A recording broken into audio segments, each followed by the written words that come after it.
빌라벨라의 카스타냐이라스 해변 교회에서 열리는 특별 예배에 함께하신 모든 분께 인사드립니다. 위성 방송을 통해 예배에 함께하시는 모든 분께도 인사드립니다. 멀티 플랫폼 에브브라텔의 아로 채널 126 또는 스카이 리버 채널 85를 통해서도 참여 가능합니다. 유튜브의 마라나타 기독교 교회 채널을 통해서도 참여하세요. 이것은 매우 특별한 때에 드리는 특별 예배입니다. 그리고 이제 주님의 임재 아래서 이 예배와 이 순간을 시작하겠습니다. 모두 자리에서 일어납시다. 시청하시는 분들도 가능하시면 함께 일어서세요. 주님께 기도합시다. 눈을 감아주세요. 이제부터 하나님과 진실한 체험을 시작해보세요. 주님, 예수님의 피에 있는 능력을 구합니다. 주님, 우리는 필요한 것이 있음을 알고 주님 앞에 섰습니다. 주님, 저희는 죄인이오니 용서가 필요합니다. 주님의 영이 우리의 삶에 일하시길 구합니다. 주님과 교제하며 이 예배를 통해 주시는 축복을 받기를 원합니다. 이 모든 말씀을 예수님의 이름으로 기도드립니다. 아멘.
이름을 찬양합니다. 지금 시청하시는 분들께 전합니다.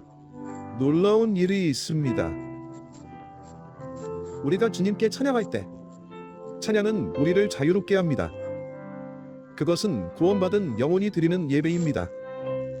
찬양은 우리가 삶 속에서 누리는 경험입니다. 그때 하나님의 영이 우리 마음에 들어옵니다.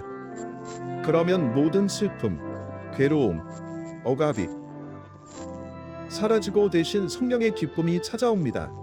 시청하시는 여러분, 우리와 함께 찬양하시길 초대합니다. 이 예배에 참여하여 이 체험을 함께 하세요.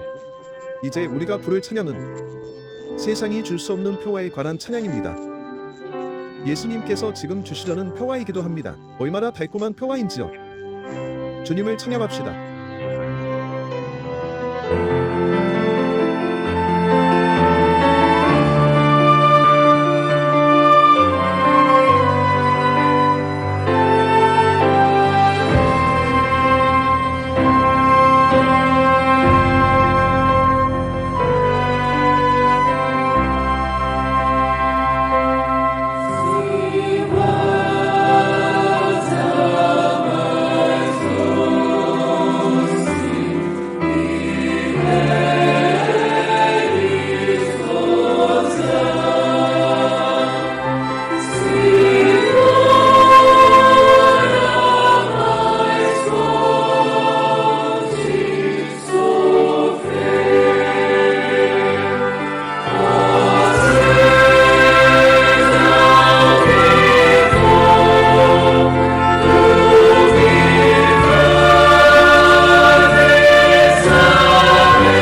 주님의 이름을 찬양합니다. 여러분, 지금은 많은 이들의 마음이 가난 감정으로 가득한 때입니다. 이제 아이들, 중급반, 청소년들이 찬양을 드리겠습니다. 그들은 이 사역과 예배에서 중요한 부분을 담당하며 곧 찬양을 드릴 것입니다. 그들의 찬양을 듣고 이어서 그들이 말씀을 읽을 것입니다.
주님의 이름을 찬양합니다.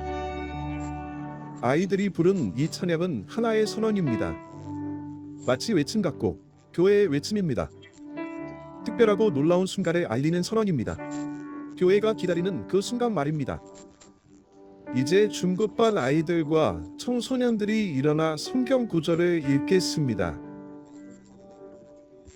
이번에는 또 다른 선언에 관한 구절입니다. 방금 부른 찬양과 예언적으로 연결된 선언입니다. 마라나타, 주 예수님이 오십니다. 이번 본문은 누가복음 2장에 있습니다. 그리고 8절부터 16절까지 읽을 것입니다. 선생님들께서도 아이들과 함께 읽어주시길 바랍니다.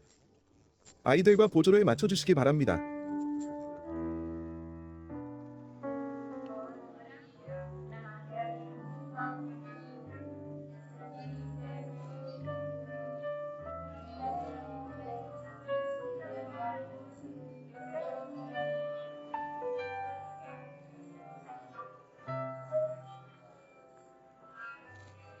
그들은 두려워했지만 천사가 말했습니다.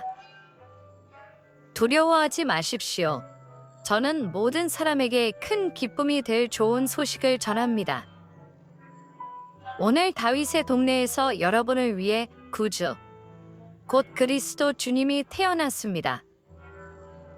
이것이 표징입니다.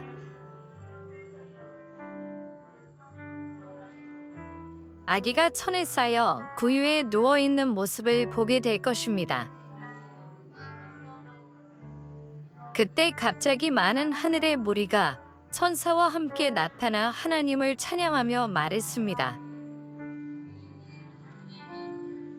지극히 높은 곳에서는 하나님께 영광, 땅에서는 평화와 사람들에게 선한 뜻이 있기를. 그 후 천사들이 하늘로 돌아가자 목자들이 서로 말했습니다. 우리 베들레헴으로 가서 무슨 일이 일어났는지 봅시다. 주님께서 우리에게 알려주신 것을 직접 확인해 봅시다. 그들은 서둘러 가서 마리아와 요셉을 찾았습니다. 그리고 구유에 누운 아기도 발견했습니다. 예수님께 영광을. 16절까지 읽었습니다. 이제 앉으셔도 됩니다. 주님의 이름을 찬양합니다. 소식은 우리에게 한 아기가 태어났다는 것입니다. 놀라우시며 상담자이시며 전능하신 하나님, 영원하신 아버지, 평화의 왕자.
이제 한 곡 더 찬양을 드리겠습니다.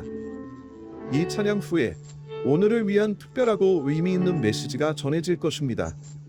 마라나타 기독교 교회 대표인 게데오티 게이로스 목사님께서 전해주실 것입니다.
먼저 저는 기쁘다는 말씀을 드리고 싶습니다. 오랜만에 오게 되었는데 처음 이후로 못 왔기 때문입니다. 이곳이 지어질 때 지금 형제자매들과 함께 있어 기쁘다고 말했었죠. 이제 사람들이 크리스마스를 어떻게 생각하는지 이야기하며 시작하고 싶습니다. 우리는 크리스마스의 색, 불빛, 선물 등에 반대하지 않습니다. 전혀 없습니다. 날짜가 정확한지 여부도 중요하지 않고 24일이든 25일이든 1월 1일이든 우리에게는 상관없습니다. 중요한 것은 어느 시점에 하나님의 계획이 우리에게 이르렀다는 사실입니다. 한 달이든 두 달이든 세 달이든 우리에게는 중요치 않습니다. 그래서 우리는 날짜로 다투지 않습니다. 모두가 크리스마스를 기쁘게 보내기에 우리도 함께 기뻐합니다. 여기서 우리는 주이자 구주이신 예수님의 탄생을 축하합니다. 하지만 우리에게는 또 다른 초점이 있습니다. 그래서 주목해야 합니다. 아이들, 젊은이들, 청소년들, 선생님들 모두가 방금 성경을 읽었는데 목자들이 들판에서 밤새 양떼를 지키고 있던 그때를 말합니다. 그들에게 주님의 천사가 나타나 무슨 일이 일어났는지 전해주었습니다. 목자들은 머물면서 일어난 모든 일을 지켜보았습니다. 그동안 예수님의 고향 베들레헴은 잠들어 있었습니다. 도시는 잠들어 있었습니다. 베들레헴은 낮은 언덕들로 둘러싸인 작은 도시입니다. 작은 골짜기지만 주변에 여러 언덕이 있고 그 시대에는 양을 기르는 것이 흔했습니다. 그래서 목자들은 밤에는 양들과 함께 들판에 머물렀고 그 언덕에서 새벽까지 지내며 목자들은 악기를 연주했습니다. 그들이 악기를 연주하는 것은 흔했는데 왜일까요? 그것이 양을 달래는 방법이었습니다. 그런데 아무도 예상하지 못한 그 순간에 종교 지도자들은 잠들어 있었고 깨어있던 사람들은 목자들이었습니다. 목자들은 밤새 양떼를 지켜보았습니다. 왜 그랬을까요? 첫째, 양들을 편안하게 하기 위해서입니다. 그들은 피리와 하프를 연주했습니다. 다윗도 목자이자 하프 연주자였습니다. 그래서 그가 연주하면 양들은 편안히 잠들 수 있었습니다. 게다가 목자가 함께 있다는 사실이 주변에 사나운 동물들로부터 양들을 지킬 수 있도록 했습니다. 양들도 자신들이 보호받는다는 것을 확신했고 하프 소리를 들으면서 안전하다는 것을 알았습니다. 목자들은 양들에게 이름을 붙여 부르기도 했습니다. 목자의 목소리는 누구와도 구별되었습니다. 양떼가 여러 무리 있어도 양들은 절대 섞이지 않았습니다. 그들은 자기 목자의 목소리를 들었습니다. 그런데 중요한 예언적 장면이 있습니다. 깨어 있어야 할 종교 지도자들이 잠들어 있었습니다. 아나스, 가야바, 제사장들 그 시대 모든 종교 지도자들입니다. 그리고 그 예언은 종교 지도자들에게 주어진 것입니다. 오래전에 이사야가 말했죠. 어둠에 있던 백성이 큰 빛을 보았다. 이사야가 예수 탄생을 예언한 것처럼 우리는 발견하게 됩니다. 마태복음 4장 16절에 이렇게 기록되었습니다. 어둠 속을 걷던 백성이 큰 빛을 보았다.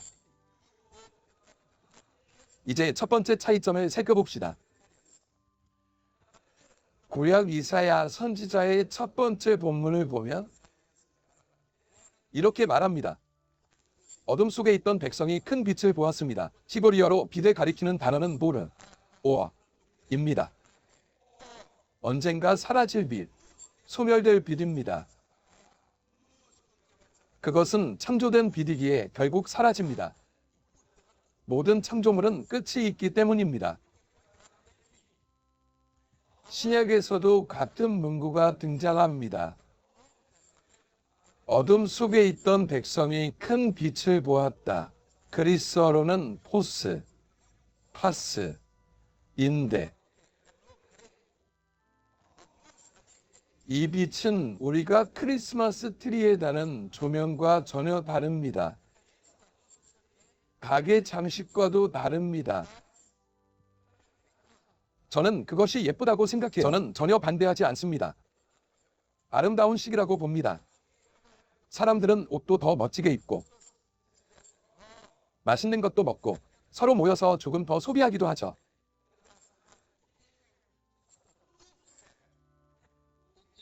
그건 다 좋지만 예수님을 단지 장식품이나 플라스틱 인형처럼 보는 건 옳지 않습니다. 그렇게 볼 수는 없습니다.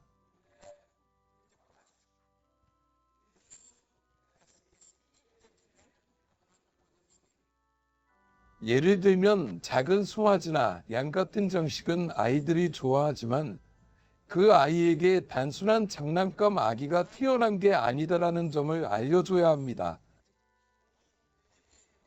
그리고 그것을 몸에 지니고 다닐 필요도 없습니다.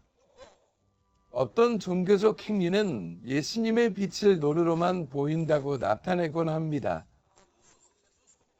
하지만 예수님을 참된 계시로 이해하지 못합니다. 그리고 예수님을 모르러만 그래서 세상은 이 예수님을 알지 못하고 눈에 보이는 우상만을 따릅니다. 그것이 바로 우상 숭배이죠. 우주라는 내 차원 안에서 우리가 소유하고 만질 수 있는 모든 것은 물질입니다. 예수님, 곧 말씀의 두 가지 주요 나타남이 있습니다. 예수님이 곧 말씀입니다. 이것이 모든 것을 바꿉니다. 구유에 누운 아기의 모습은 상징적으로 괜찮지만 거기서 더 나아가야 합니다. 그것이 이야기이긴 하지만 우리가 집중해야 할 것은 단순한 스토리가 아닙니다. 물론 그 이야기는 중요하고 아이들은 어릴 때부터 배워야 하지만 그러나 예수님의 나타남이 촛불 같은 것으로부터 오는 게 아니라는 점이 더 중요합니다. 예수님의 나타남에는 두 가지 방식이 있습니다. 첫째, 물질적인 형태입니다. 곧 살아있는 말씀이지요. 바로 그 부분을 말합니다. 살아있는 말씀, 그 안에서 길을 발견하게 예수님을 됩니다. 만나게 됩니다. 그게 바로 여기에서 찾는 핵심입니다. 그렇게 살아가는 것이 이미 실체입니다. 그것은 다릅니다. 이 책은 언젠가 그러나 여기에 기록된 예수님의 말씀과 내용은 다릅니다. 그것은 영원합니다. 그것은 생명의 말씀이라는 실체입니다. 아마데우 목사님께서 살아있는 말씀과 생명의 말씀에 대해 자주 설교하십니다. 적절한 때에 그 차이를 설명해 주실 겁니다. 하지만 두 방식 모두 말씀에서 비롯됩니다.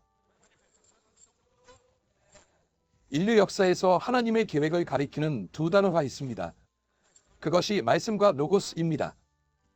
그래서 오늘 이 자리에 계신 분들은 예수님을 조금 더 깊이 이해하게 되실 겁니다. 사람들이 선물을 드리는 것은 좋고 아무 문제 없습니다. 그러나 예수님을 다른 모습으로 바꾸거나 낮춰볼 수는 없습니다.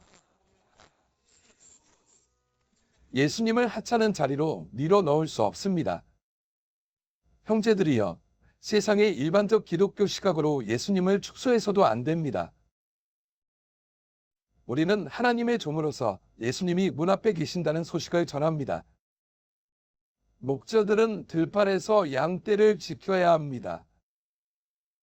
오늘 밤도 예수님이 태어나시던 그 밤처럼 중요하기 때문입니다.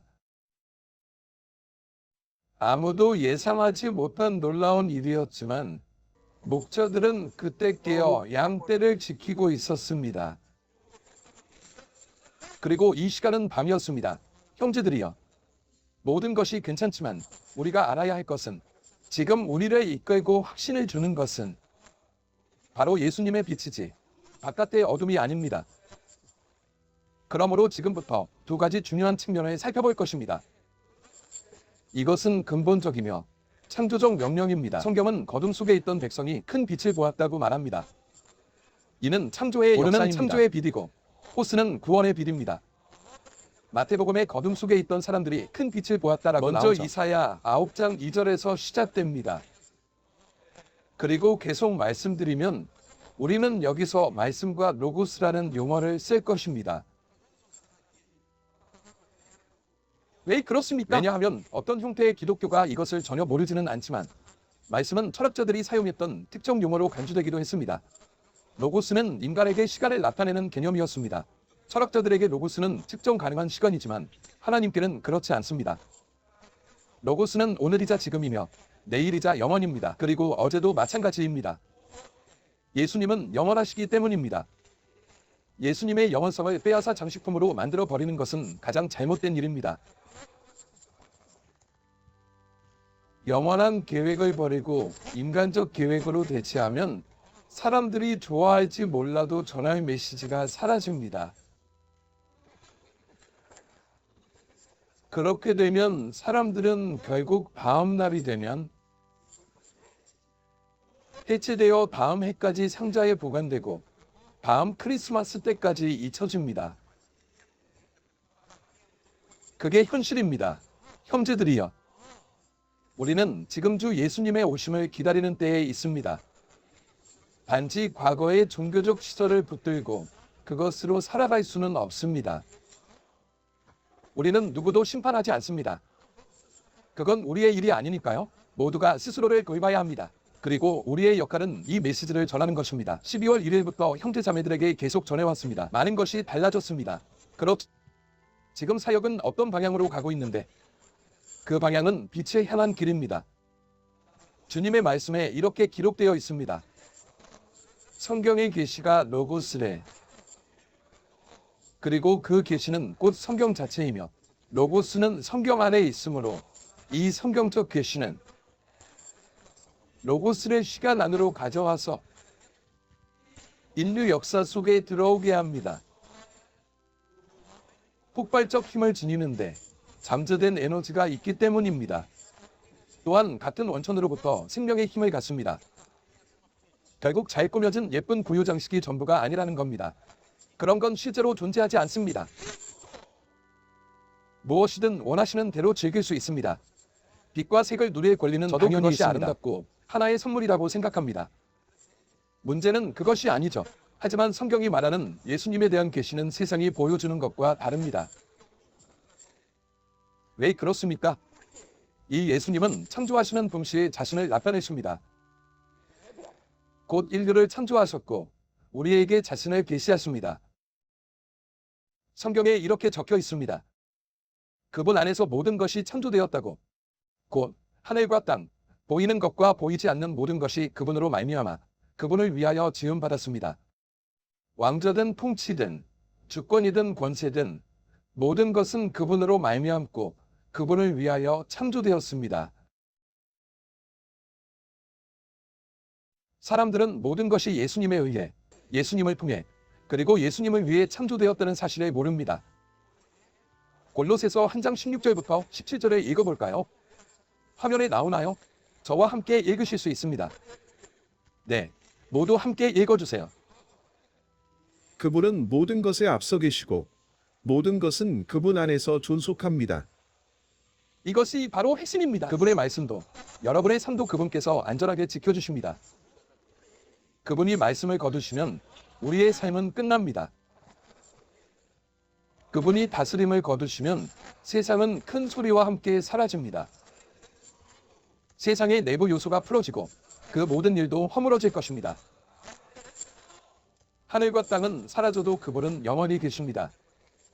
오늘 우리가 형제들과 그리고 이 말씀을 들을 분들 앞에서 전하고 싶은 것은 우리가 우상을 좇지 않는다는 점입니다.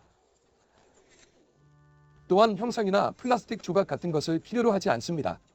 그것이 누구에게 해가 되는 것도 아니고 우리는 거기에 관심도 없습니다. 굳이 누구에게 부담을 주려는 것도 아닙니다. 사람들은 이 물건들이 무슨 큰 가치라도 있는 듯 간직합니다.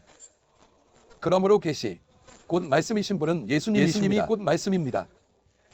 예수님이 바로 그 말씀이십니다. 자, 요한복음 1장 1절을 함께 살펴봅시다. 태초에 말씀이 계셨고 그 말씀은 하나님과 함께 계셨으며 그 말씀은 곧 하나님이셨습니다. 그분 없이는 아무것도 창조되지 않았습니다. 그분 안에 빛이 있었습니다. 그래서 말씀하시기를 나는 세상의 빛이며 나는 계시다 라고 하신 것입니다. 그분은 집에 두는 크리스마스 트리 전구처럼 깜빡이는 빛이 아닙니다. 물론 발고 싶으면 발 수도 있겠지만 문제되지 않습니다. 그러나 그것이 변질되어 모욕이 되고 우상 숭배나 주술과 같은 형태가 될 때는 문제가 됩니다. 형제들이여, 오늘 우리는 큰 책임을 지고 있습니다. 여기서 하는 말은 온 세상을 향한 것이기도 합니다. 세상은 잠들었고 종교인들도 잠들었습니다. 그러나 성령 안에서 깨어있는 이들은 들판에 나가 있으며 밤새 양떼를 살피며 지키고 있습니다. 악과 원수가 밖에서 가정을 무너뜨리려 합니다. 주님께 기름 부음 받은 목자가 어떤 가정에 들어갈 때 주님께서 그 가정에 자유를 주십니다. 많은 사람이 모르는 사실이 있습니다. 하나님의 종들은 성령의 기름 부음을 지니고 있다는 점입니다. 단지 목사 복장만 하고 거리에서 사람을 모아 종교를 만드는 이들이 아닙니다. 형제들이여, 하나님께서 사람들 가운데 일하시는 핵심 방식은 바로 말씀을 통하는 것입니다. 하나님께서는 말씀으로 개입하십니다. 그리고 그 말씀으로 하늘과 땅을 창조하셨습니다. 우리는 믿음으로 이 모든 세계가 하나님의 말씀으로 창조되었음을 깨닫습니다. 히브리서 11장 3절 말씀입니다. 창조 때의 말씀의 역사는 이제 실체가 되었습니다. 실체는 물질이 아닙니다. 그러니 우리가 예수님이라며 바깥에서 보는 것들은 전부 물질적 요소일 뿐입니다. 하지만 예수님은 물질이 아니라 본질이십니다. 왜 이것을 실체라고 부를까요? 실체란 무엇일까요? 그것은 다른 모든 것이 변해도 사라지지 않고 남는 것입니다. 그분은 모든 것에 앞서 계십니다. 그분은 다른 무엇도 필요치 않으십니다. 하나님의 말씀이 곧 예수님이 역사의 현장에 들어오셨습니다. 그분은 태초부터 생명이자 말씀입니다. 예수님은 모든 것의 출발점이십니다. 그분 안에 생명이 있었고 그 생명은 모든 사람의 빛이었습니다. 그러나 사람들은 오히려 그래서 지금 이런 일이 벌어집니다. 교회들은 문을 닫고 신자들은 떠나고 관심도 없죠. 왜냐하면 그들은 단지 형상에만 믿음을 두었기 때문입니다. 그러나 그것으론 안 됩니다. 말씀이 강력한 힘으로 역사 속으로 들어옵니다. 복음에는 이런 폭발적인 능력이 있어야 합니다. 그 복음이 마음속으로 들어가 죄를 없애고 무너뜨리고 터져 나옵니다. 그런 변화가 일어나지 않는다면 그 사람의 삶에 실제 변화는 없었던 것입니다. 결국 그것은 잠재된 에너지이자 생명의 힘입니다. 세상 아래 창조적 능력이 솟아나는 것입니다. 그 힘은 반드시 열매를 맺고서야 하나님께 돌아갑니다. 반드시 열매를 맺어야 합니다. 오늘도 이 자리의 말씀이 그 말씀이 우리의 마음에 영향을 미쳐야 합니다. 만약 그렇지 않다면 그 말씀은 아무 소용이 없습니다. 그 설교가 너무 좋았어 라고 말하는 것만으로는 충분치 않습니다. 성령의 임재를 체험해야 합니다. 고전물리, 현대물리, 심지어 양자물리도 이 영적 현상을 설명하려 하지만 실패합니다. 태초부터 계신 예수님께서 주시는 생명의 말씀은 그것이 바로 하나님이 일하시는 방식입니다. 말씀하심으로 일하시고 일하시며 말씀하십니다. 왜냐하면 태초에 말씀이 있었고 그 말씀이 바로 예수님이시기 때문입니다. 그렇기에 믿는 자에게는 말씀이 단순한 글자라 저자와 분리된 제스처가 아니라 매우 중요한 의미를 가집니다. 말씀은 그 말씀을 주신 분과 결코 분리될 수 없습니다. 그분이 말씀하시고 그분이 행하셔서 일이 일어납니다. 그 모든 책임은 우리 아닌 성령님께 있습니다. 이 개념이란 하나님께서 성령을 통해 인류에게 전하시는 삶의 실제이며 빛 혹은 계시라고 부릅니다. 그래서 어둠 속에 있던 백성이 큰 빛을 보았습니다. 사람들이 본 것은 켜졌다 꺼지는 빛이 아니라 생명의 빛이었습니다. 왜냐하면 하나님께서 사람을 창조하시기 전 첫 말씀이 빛이 있으라 적고 빛이 생겨났습니다. 그리고 예수님이 거기에 계셨습니다. 예수님의 빛이 없는 기독교라는 개념은 그리고 예수님의 빛은 곧 성령을 통한 계시이기에 하나님의 아들을 해롭지 않은 상징점도로 축소시켜 버립니다. 많은 사람이 그런 상징점 예수님을 선호하지요. 성령이 없으니 자기가 원하는 대로 하고 주님께 순종하지 않기 때문입니다. 그들은 종교는 받아들이되 성령은 거부합니다. 예수님을 거부하는 셈이 됩니다. 그러나 주 예수님이 바로 말씀입니다. 그분은 교훈과 신비를 통해 믿는 이들에게 자신을 드러냈습니다. 복음은 신비입니다. 신비가 없다면 그건 그냥 종교일 뿐입니다. 그 자체로 나쁜 것은 없지만 신비가 없으면 결국 종교가 되고 맙니다. 왜냐하면 참된 신비는 나는 세상의 빛 때문입니다. 나를 따르는 사람은 어둠 속을 걷지 않고 생명의 빛을 얻는다. 요한복음 8장 12절. 하지만 그 위로자 곧 성령님이시며 예수님의 영이자 예수님의 빛이신 분은 아버지께서 내 이름으로 보내실 것이라고 하셨습니다. 그래서 아버지께서 예수님의 이름으로 성령을 보내신 것입니다. 그분께서 모든 것을 가르쳐 주시고 내가 일러준 모든 말을 기억나게 하실 것입니다. 많은 종교권에서는 예수님을 어린아이 모습으로 마치 팔레스타인 전통 옷을 입은 사람이 안고 있는 아기처럼 묘사합니다. 물론 예수님이 팔레스타인을 구원하지 못한다는 뜻이 아니라 예수님 자체가 팔레스타인 사람이 아니셨고 마리아도 팔레스타인 사람이 아니었습니다. 예수님은 유대 지역 출신의 유대인이셨고 그 시대에는 팔레스타인이라는 개념이 없었습니다. 형제들이여, 종교가 때로는 분별력이 없는 사람들을 이런 상황에 놓이게 한다는 점을 보십시오. 이 점을 분명히 알아야 합니다. 인간에게 혼란이 존재하고 모든 종교가 각각 의미가 있을 수 있지만 결국 책임은 우리에게 있습니다. 우리가 결정해야 합니다. 종교가 우리 대신 결정을 내려줄 수는 없습니다. 그래서 곳곳에서 모든 것이 뒤섞이고 끝나고 문을 닫고 있는 겁니다. 지금 독일에서는 모두가 기도하고 있습니다. 왜일까요? 미친 사람이 자동차를 몰고 축제 중이던 군중에게 들이닥쳐 여러 명을 다치게 했기 때문입니다. 그래서 그들은 촛불을 켜서 놓습니다. 무슨 이유일까요? 참 안타까운 일입니다. 2년 사이 독일에서만 이른바 기독교인이라 불리던 100만 명 이상이 교회를 떠났습니다. 5천 개가 넘는 교회가 문을 닫았습니다. 제가 묻겠습니다. 기독교가 도대체 무엇입니까? 저런 모습인가요? 그것이 촛불과 아기, 어린 양, 소, 구유로 대표되는 기독교인가요? 어쨌든 형제들이여, 이제 이것은 더 이상 우리와 상관이 없습니다. 이런 일은 소숙이 필요합니다. 완전히 다른 차원을 이해할 필요가 있습니다. 하나님이 말씀하시면 결과가 생겨납니다. 곧 생명이나 빛이 나타납니다. 그분은 말씀 자체이시므로 그 말씀을 통해 역사하십니다. 말씀은 하나님의 끝없는 역사. 그분은 모든 존재 이전에 계십니다. 인간을 창조하시기 전부터 이미 계셨습니다. 그분은 태초부터 계셨기 때문입니다. 태초에 말씀이 계셨다. 그 말씀이 바로 하나님의 말씀이십니다. 그분은 하나님의 이름으로 말씀하시도록 보내심을 받으셨습니다. 그래서 나와 아버지는 하나다고 선언하신 것입니다. 왜냐하면 아버지의 뜻을 그대로 전하시는 분이시고 영원에서 나오셨기 때문입니다. 주권적 말씀으로 혼돈마저도 통제하십니다. 말씀은 결코 사건과 분리되지 않습니다. 예를 들어 그분이 빛이 있으라고 말씀하시면 빛이 생기고 말씀이 그것을 이루십니다. 내가 스위치를 켤 필요가 있을까요? 아닙니다. 말씀 자체가 이미 명령이어서 빛이 있으라 하면 그대로 이루어집니다. 그러므로 말씀은 곧 사건과 결합되어 있습니다. 왜 그렇습니까? 그분은 영원하시고 시간이 전혀 필요 없으시기 때문입니다. 인간은 시간에 묶여 이 세상에서 살아갑니다. 그러나 하나님께는 시간이 필요 없습니다. 그분의 시간은 모든 것에 앞선 영원이고 그분은 모든 것보다 우선하십니다. 성령을 통해 말씀은 하나님의 모든 나타나심 속에 항상 존재합니다.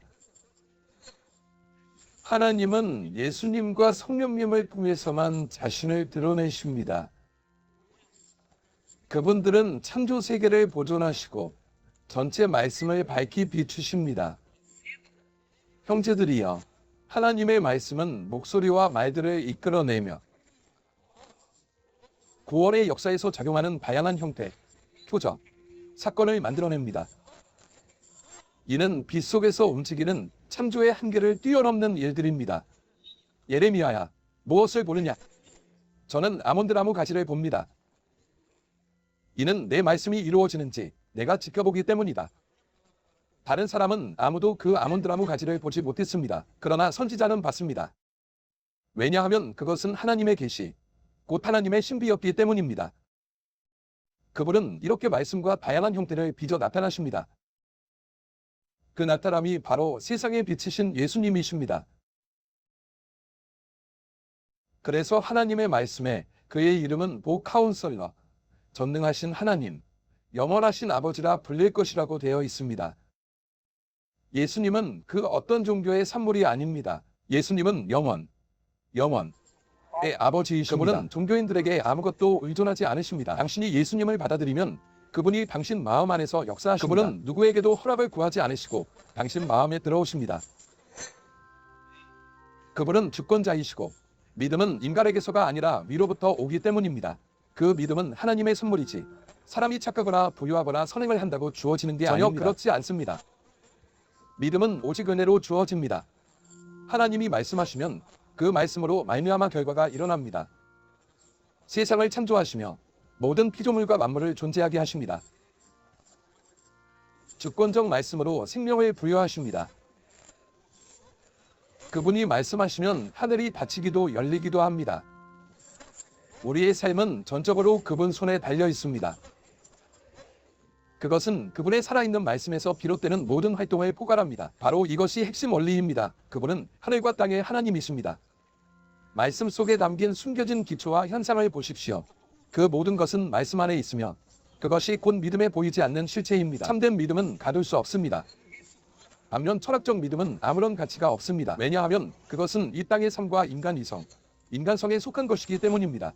우주의 4차원 안에서만 작동하는 하나의 현상일 뿐입니다. 가령 너비, 높이, 깊이, 그리고 시간입니다. 그런 믿음은 영혼으로 들어갈 수 없습니다. 철학적 믿음은 초월하지 못하고 신학적 믿음도 마찬가지입니다. 진정 초월하는 것은 위로부터 오는 것입니다. 그 믿음은 위에서 와서 인류를 구원하고 다시 영혼으로 돌아가는 것입니다. 그러므로 믿음에 보이지 않는 실체는 예수님 말씀 안에 담긴 감추어진 현상의 토대가 됩니다.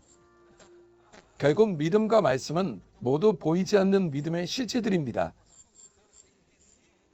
어떻게 왔는지는 몰라도 그 믿음은 여전히 눈에 보이지 않습니다. 그러면 말씀의 영감이 임하게 됩니다. 사람이 썼어도 하나님의 모든 말씀은 성령의 영감으로 기록되었습니다. 계시란 어떤 본문이나 구절 속에 담긴 예언적 의미를 드러내는 것입니다. 예언이란 영원으로부터 온 계획과 신비를 뜻합니다. 거기서 하나님의 뜻은 성령을 통한 계시로 드러납니다.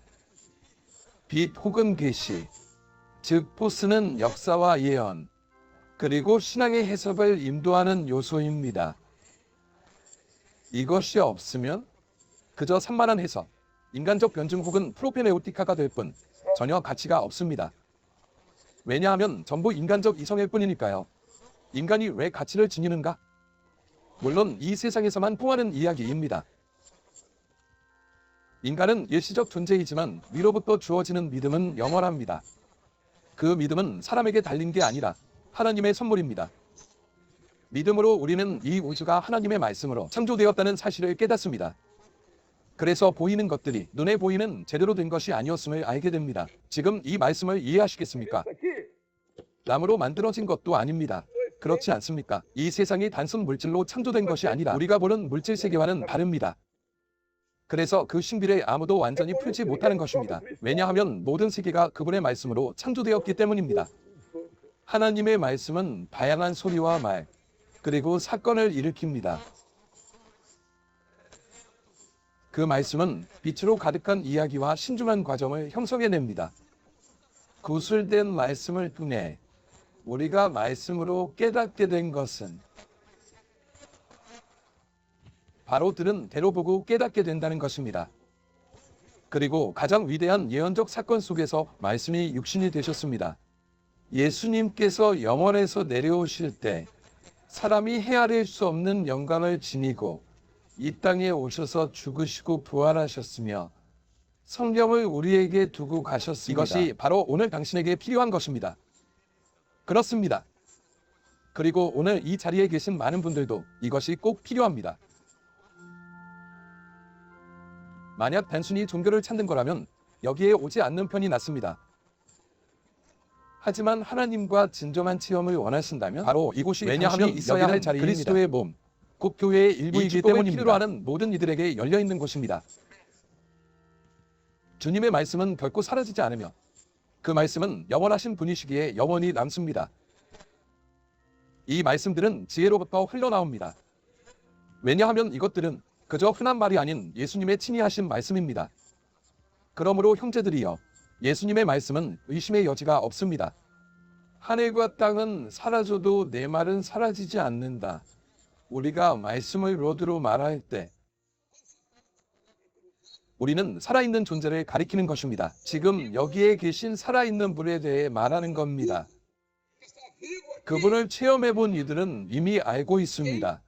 그리고 그분은 이를 확증하시고 당신과 맺은 관계를 견고히 하시려 이 자리에 오십니다. 여긴 단순히 크리스마스를 보러 오는 곳이 아닙니다. 크리스마스는 어디서나, 예를 들어 가게에서도 볼 수 있지 않습니까? 아이들의 천진함, 순수함, 종교 행사 등에서도 볼 수 있지요. 그러나 여기서는 다릅니다. 이곳에서는 평화의 왕자이자 영원의 주님을 실제로 만나는 곳입니다. 영원하신 아버지이십니다. 그리고 어둠에 있던 사람들이 포스, 파스를 보았습니다. 쉽게 사라지는 빛이 아닙니다. 그것은 제단 위에 계속 남아있는 빛입니다. 바람을 타고 흘러나오는 현상도 결국 이 빛인 것입니다. 예수님은 단순히 문법상의 단어가 아니라 하나님의 말씀입니다. 그분의 모든 행동과 상태의 현상학적 의미를 나타내십니다. 시간을 초월하는 현상을 이루시는 분입니다. 이제부터 당신은 영원이라는 세계의 시민입니다. 예수님을 받아들이면 당신이 알던 방식의 시간이 끝납니다. 물론 계속 일상을 살고 일도 보시겠지만 괜찮습니다. 그러나 이제 당신의 시간은 영원에 속하게 됩니다. 왜냐하면 예수님을 통해 하나님의 영원한 계획 속으로 들어왔기 때문입니다. 플라스틱 상징물로가 아니라 예수님을 통해 영원으로 들어온 것입니다. 예수님께서 당신의 마음, 당신의 삶으로 들어오셨기 때문입니다. 시간을 초월하는 이 현상은 주 예수님 자체이신 빛과 계시이기 때문입니다. 그분은 성령을 통해 이 시대 안에서도 역사하시는데 그 시간이 곧 영원의 시간입니다. 그러므로 빛, 곧 계시가 우리의 인간적 본성을 실체로 변화시킵니다.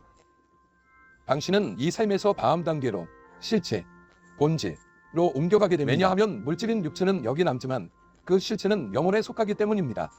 이해하시겠습니까? 결국 영혼입니다. 영혼이 영혼으로 들어갑니다. 육체는 이곳에 남아있게 되죠. 그러므로 물질이 없는 세계란 곧 신적 본질입니다. 이해하셨나요?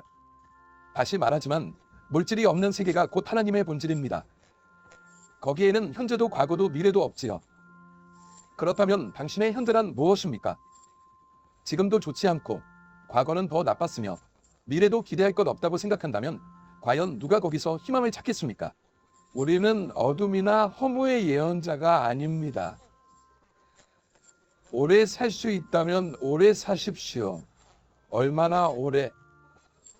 그냥 당신의 길을 살아가십시오. 그러나 영원 안에서 든든히 사십시오. 그곳에서 당신을 기다리시는 분이 모든 것을 예언적 의미로 채워주십니다. 단순히 문법적 개념을 넘어서는 것이지요. 형제들이여, 예수님 안에서 말씀이 말하는 것과 행하는 것이 당신의 삶에서 실제가 됩니다. 말씀은 이미 당신 삶 안에 있습니다. 그 말씀이 모든 것을 시작하게 하고 구원을 이루어냅니다. 그 말씀은 완전하고 역동적인 힘을 지니며 모든 표현과 소통을 추진합니다. 그러므로 이 말씀은 모든 것을 시작하며 인류를 구원된 삶으로 이끄는 능력입니다. 이제 결론을 보겠습니다. 태초 이전부터 말씀은 빛으로 존재했습니다.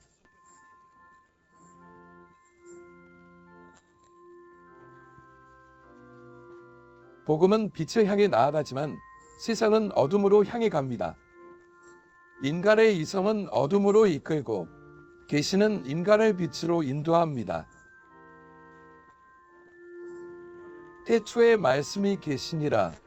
창세기의 첫 구절이 주 예수님을 기록한 요한의 글과 맥을 같이 합니다. 그것이 바로 동일한 열쇠입니다. 왜냐하면 그 안에 있는 분이 예수님이시기 때문입니다. 곧 영원하신 말씀 안에 있는 말씀. 그 안에서 모든 것이 창조되었습니다. 당신도 그 안에서 창조되었다는 사실 알고 계셨나요? 원치 않을 수도 있지만 이것이 현실입니다. 당신이 원치 않아도 하나님은 이미 그 안에서 창조하셨습니다. 당신은 그분 안에서 창조된 존재입니다. 하늘에 있는 보이는 것이든 것과 보이지 않는 것이든 모든 것은 그분에 의해 그리고 그분을 위해 창조되었습니다. 그분은 만물에 앞서 계시고 모든 것은 그분의 능력의 말씀으로 존속합니다. 그러니 말씀이 거기에 있는 것이지요. 선지자 이사야서의 말씀을 읽어보면 이렇게 적혀 있습니다. 어둠 속에 있던 백성이 큰 빛을 보았도다. 그가 봤다는 것은 바로 계시를 보았다는 뜻입니다. 따라서 당신이 예수님을 받아들인 것은 스스로를 당신에게 나타내신 예수님을 받아들인 것입니다. 당신도 그 제자들처럼 그들은 예수님을 안다고 생각한 셈입니다. 종교에 대해 말하고 모든 것을 다 예수님에 대한 지식은 풍부했자 그러나 그분을 알아보지 못했는데 이는 예수님께서 직접 자신을 드러내셔야 하기 때문입니다. 오늘 이 밤 이곳에서나 어디에서나 예수님은 자신을 나타내셔야 합니다. 내 의지는 나를 위한 것이지만 당신도 그렇게 하길 원해야 합니다. 만약 오늘 그분의 임재를 느끼고 그분의 음성을 듣게 된다면 마음을 굳게 닫지 마십시오. 이미 모든 준비가 되어 있다면 그대로 하십시오. 가족과 함께 지내는 것도 문제 없습니다.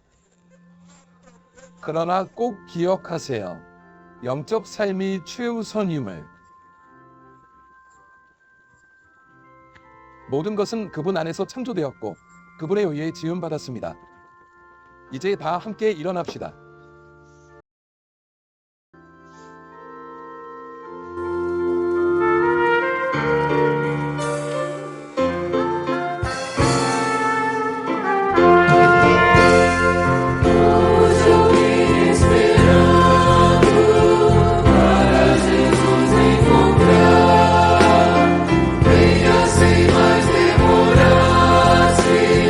Cristo vai hoje passar.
거의 마무리되어 가지만 이 자리에 계신 분들과 시청하시는 분들께 전하고 싶은 말이 있습니다.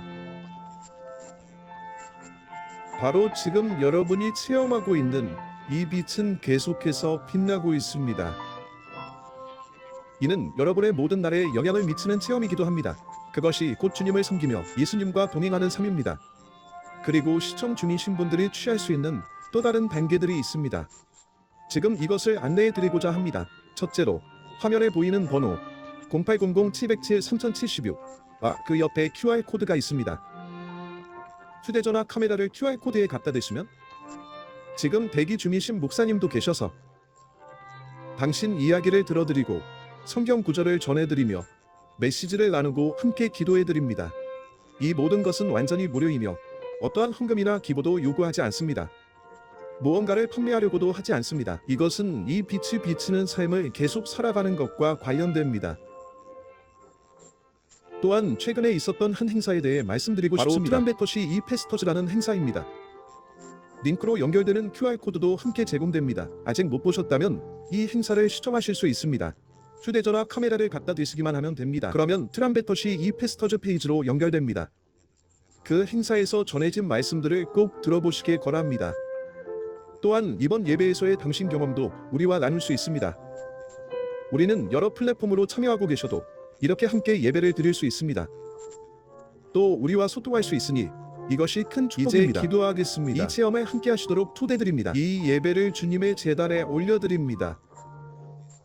주님 발 앞에서 살 수 있는 은혜에 감사를 드리며 찬양합니다. 우리에게 오신 예수님, 지금도 살아 역사하시며 곧 당신의 백성을 모으러 오실 것을 믿습니다.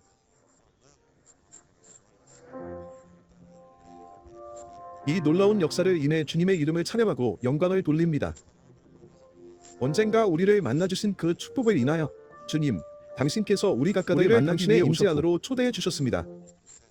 그래서 우리는 이곳에서 주님을 찬양하며 영광 돌립니다. 당신의 복을 누리며 예수님의 가까운 재림을 소망합니다. 간구합니다. 주님의 제단 위에 이것을 받아주시고 오늘 밤 드려지는 예배와 우리의 모든 찬양과 경배를 함께 받으소서. 주님의 이름으로 우리 주이자 구주이신 예수 그리스도의 놀라운 은혜를 선포합니다. 그리고 영원하신 아버지이신 하나님의 사랑과 달콤하고 거룩하며 따뜻한 성령님의 위로하심이 이 자리에 계신 여러분과 모든 하나님의 백성 위에 머물기를 원하나이다. 지금부터 영원토록 있기를. 이것으로 예배를 마치겠습니다. 모두 자리에 앉으셔도 좋습니다. 시청 중이신 여러분께 예수님의 평화를 전하며 인사드립니다.